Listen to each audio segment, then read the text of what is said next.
Hey guys, so I know this topic is a bit far off from what we usually talk about on this channel, but I had a few people suggest it to me, and I wanted to shout them out before continuing as they shared some thoughts about this that helped me make the video. So a special thanks to Snarl19 and 123 Logic. That's all for the intro. Let's get into it.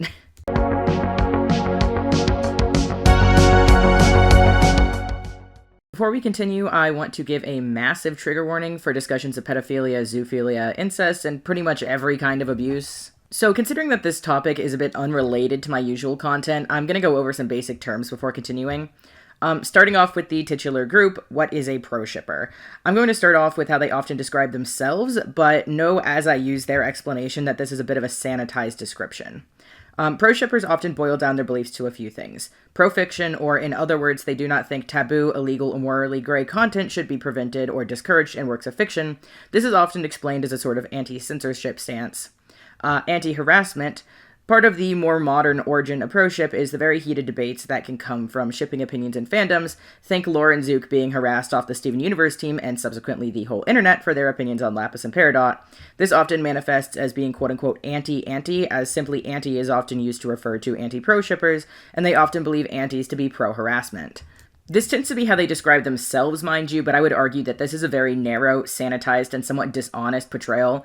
I'll get back to this in a moment, but another relevant term is comp shipper. A comp shipper is essentially a more specific variety of pro-shipper, comp meaning complex or complicated, often focusing on more dubious and or paraphilic relationships, either in published fiction or as works of fandom. The last term I'll be touching on is antis, sometimes abbreviated with an antimoji. Anti is short for anti-pro-ship, and what they'd consider me for what I'll be saying throughout the rest of this video.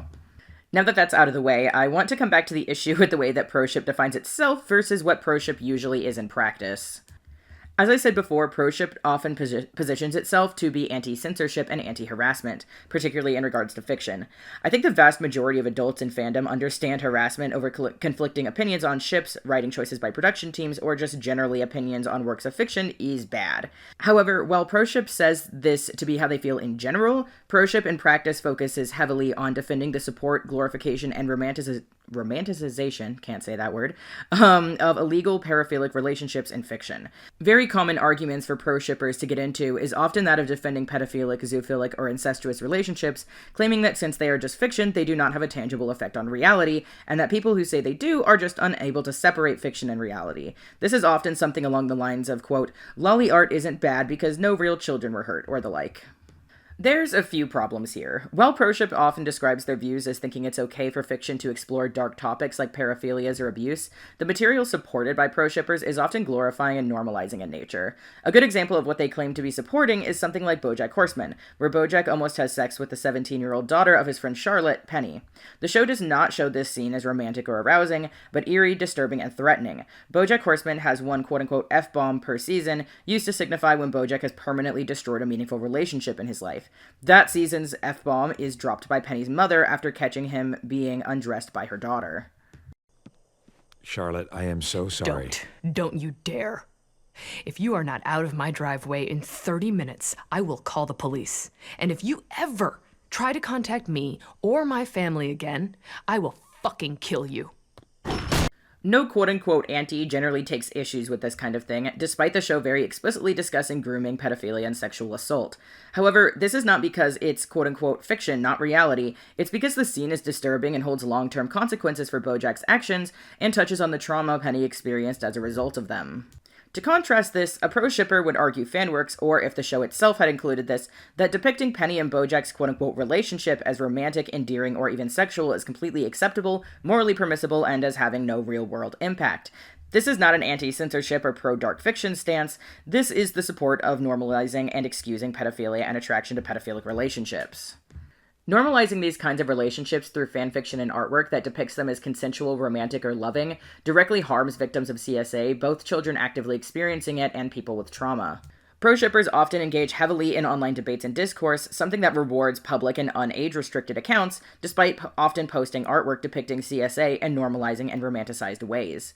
Children actively experiencing CSA seeing these relationships depicted in that way that presents them as loving, romantic, and caring can reinforce common tactics used by groomers and make abuse significantly more difficult to recognize by victims and therefore less likely to be reported and stopped. On the flip side, content that antis don't take issue with that still depicts these topics, like Bojack, clearly show these actions as abusive and harmful. Even in a show like Bojack, where he's our protagonist and you come to understand his actions to some degree, they are never excused nor presented as anything but abhorrent and unforgivable. The music alone in the scene showcases this very clearly.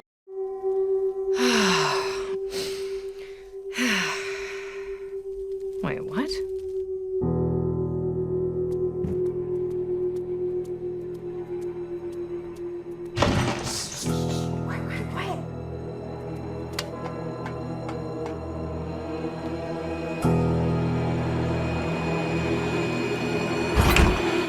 No. Mom! Charlotte. Penny, go to your room.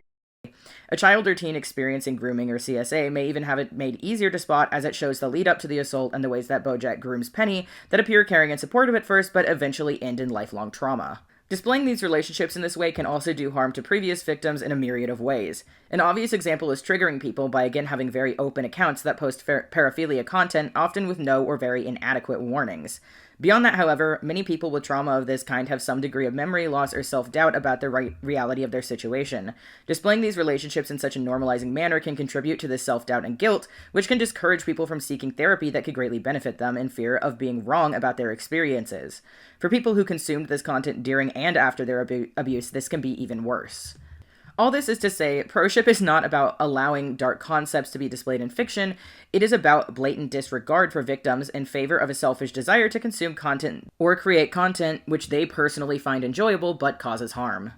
This leads me into another common argument made by proshippers, that of coping mechanisms. Many proshippers are victims of abuse themselves and claim to be using this type of content to cope with their abuse. For one, this is not a healthy coping mechanism. Not only does it enable the cycle of abuse by normalizing and creating desensitization to these actions, something I'll touch on a bit more later when discussing self-admitted paraphiles, but it normalizes their abuse to themselves and could be considered a form of emotional self-harm for some people.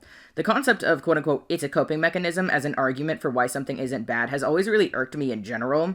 As well, yes, that may be true that it's a coping mechanism, that does not make it healthy. Substance abuse, self-harm, disordered eating, and a plethora of other dangerous actions are all coping mechanisms, and that does not make them a good idea. In addition to that, even if it was a healthy coping mechanism, you are not entitled to harm others on the basis of it being how you cope. If you choose to read or write or draw content depicting these things and keep it entirely between you and your therapist, that would be one thing, though I stand by it being an unhealthy coping mechanism, but you are by no means entitled to hurt others to make yourself feel better. I want to move on to how this affects the way that people who openly admit to experiencing pedophilic or zoophilic attraction are affected by this.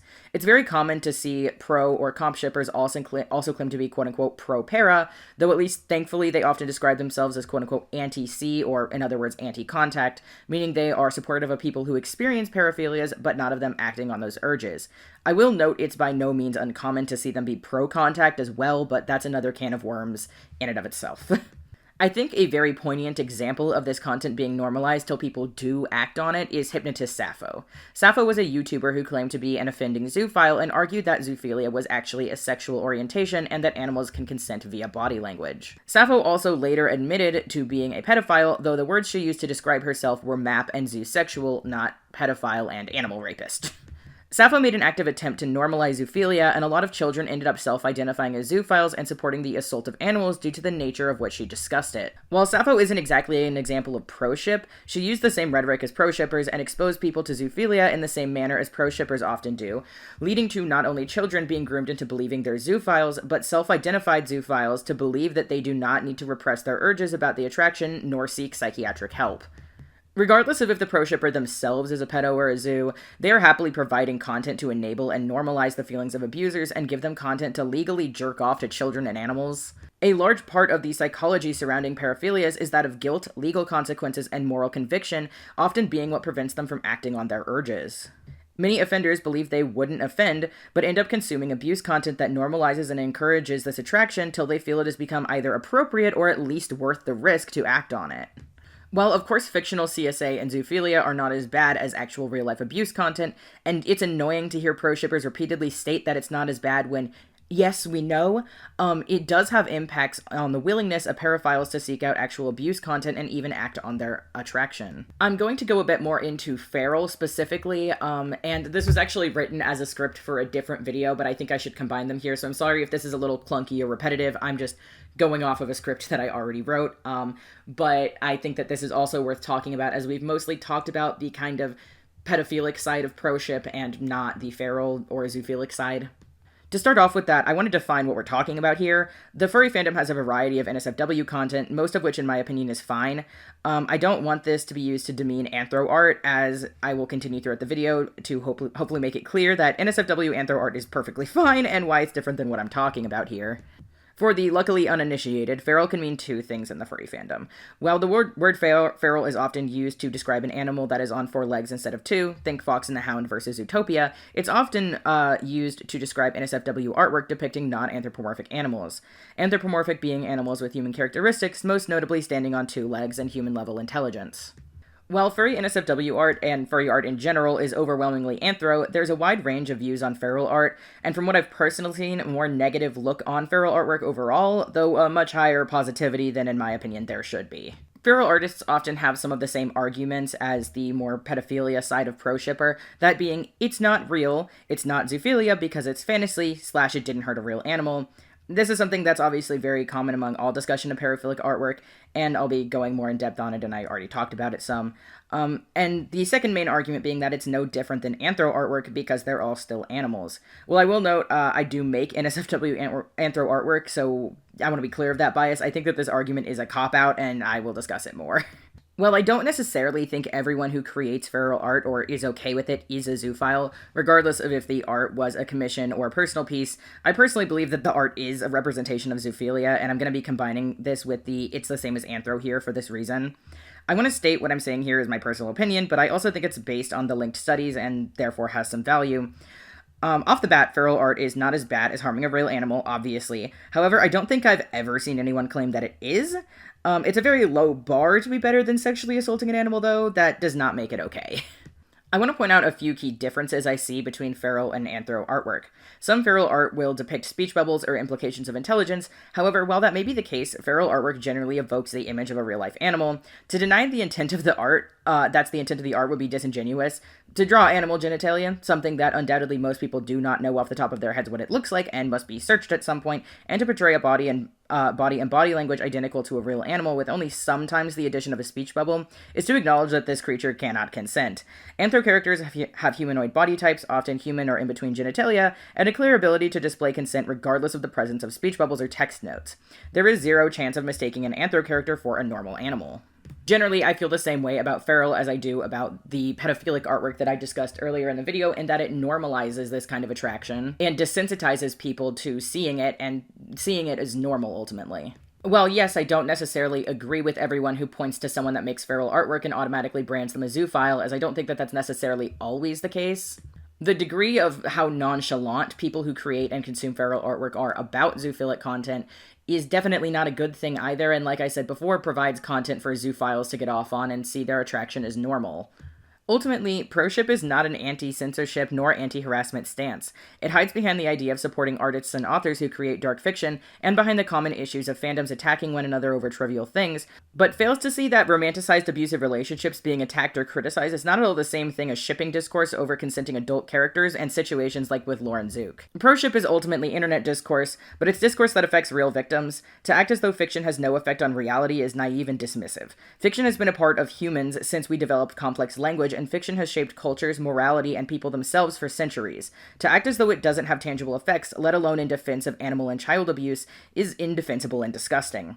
Honestly, there's a decent bit more I could say about proship, but this video is getting a bit long, and I'm gonna cut it off here. Thanks for watching, guys. Ha det. The populace in prayer.